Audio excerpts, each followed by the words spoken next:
शेतकऱ्यांना यावर्षी वातावरणातील बदलांमुळे फटका बसलाय. त्यासाठी आज चक्का जाम आंदोलन राजू शेट्टींच्या आपण नेतृत्वाखाली बघितलं असाल की आता मार्च संपत आलेला आहे आणि मार्च संपताना हजारो आंबापेटी हे दर दिवशी वेगवेगळ्या बाजारात जात होते. परंतु आता ह्या कुठल्याही आंबा आता झाडावर पण शिल्लक नाही आणि कुठे जात पण नाही. आणि त्यामुळे गेल्या 1.5-2 महिन्यापासून शेतकरी सातत्याने सांगत आहे की आम्हाला नुकसान रुपये द्या, आमचे पंचनामे करा. परंतु सरकारने याकडे दुर्लक्ष केलं. म्हणून गेल्या 10 दिवसापूर्वी आम्ही मोर्चा काढला होता राजू शेट्टी यांच्या नेतृत्वाखाली. आणि त्यामध्ये आंबा बागायतदारांनी उत्स्फूर्त अशी पहिल्यांदाच सिंधुदुर्ग जिल्ह्यामध्ये शेतकरी एकजूट झालेली आहे. असं असता आपण बघितलं असेल की त्यावेळी सरकारचे प्रतिनिधी म्हणून पालकमंत्री त्या ठिकाणी आले होते आणि त्यांनी आश्वासन दिलं होतं की आम्ही मुख्यमंत्र्यांशी बोलू, ही मदत जाहीर करू. त्यानंतर बैठक झाली असं आम्हाला समजलं, परंतु त्या बैठकीमध्ये ठोस काय उपाय आला नाही.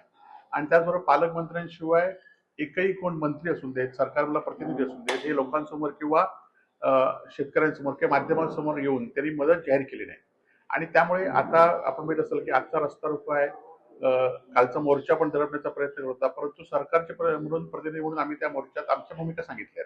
आणि आज आपण बघितलं असेल की आज सरकार हा रस्ता रोको दडपण्याचा प्रयत्न करत आहे. परंतु आमची भूमिका आता उद्या 2 दिवसात अधिवेशन संपणार आहे आणि शेतकरी एकवटलाय की आपल्याला खरोखर नुकसान झालं, शेतकरी यातनं उठणार नाही, तो देशोधडीला लागेल. आणि त्यामुळे सरकारने सकारात्मक आमच्या आंदोलनाकडे बघून सरकारने मदत जाहीर केली, कोकणाकडे मागत नाही. आणि ती सरकारने आपण बघितलं की टोकती वादळाच्या वेळी सुद्धा जेव्हा उद्धव ठाकरे मुख्यमंत्री होते तेव्हा सरकारने नियम डावलून या ठिकाणी मदत जाहीर केली होती. तशीच मदत यावेळी जाहीर करावी, शेतकऱ्यांना हेक्टरी 5 लाख रुपये मदत जाहीर करायची आमची प्रमुख मागणी आहे. आणि ती मागणी होते तोपर्यंत हे आंदोलन चालूच राहणार आहे. पालकमंत्र्यांनी सकारात्मक भूमिका घेतलेली पाहायला मिळते. बागायतदारांशी पण बोलले, तुम्ही मोर्चा काढला तेव्हा मोर्चावी तुमच्याशी येऊन आणि बागायतदारांशी बोलले. आजच्या अधिवेशनात कुठेतरी त्याचा मुद्दा येईल. पालकमंत्र्यांची सकारात्मक भूमिका मोर्चाच्या वेळी आम्ही त्यांना यावेळी पण सकारात्मक दाखवली ना. पालकमंत्री आल्यानंतर आम्ही पण सकारात्मक दाखवली. परंतु पालकमंत्री सोडल्यानंतर सरकारमधलं कोणच प्रतिनिधी यावर बोलत नाही. पालकमंत्री एकटेच सांगतात की मदत जाहीर करू, परंतु सरकारला कोणी जाहीर केली? सरकारने कोणच माध्यमासमोर आले नाहीत, आमच्या समोर आले नाहीत. किंवा सरकारने आपल्या विभागातर्फे मदत पुनर्वसन मंत्री आहेत, प्रबोधन मंत्री आहेत, मुख्यमंत्री आहेत, उपमुख्यमंत्री आहेत, त्या कोणीच आमच्या पुढे किंवा लोकांपुढे माध्यमांपुढे आलं नाही. पहिल्यांदा कसं अस्मानी संकट शेतकऱ्यांना ओढावलंय, मुख्यमंत्री या संदर्भात बोलत नाही, तुम्ही कसं बघताय? मी मला तो सांगतो की पालकमंत्री एकटेच म्हणजे ते एकटेच सांगतात की मदत जाहीर करू म्हणून, परंतु इतर कोणच खासदार असून देत, या जिल्ह्यातील इतर 2 आमदार असून देत, हे चिडीचूप आहेत. आणि त्यामुळे या पालकमंत्र्यांच्या विरुद्ध या संदर्भात कोणच बोलत नाही किंवा कोणच सांगत नाही की मदत जाहीर केली म्हणून.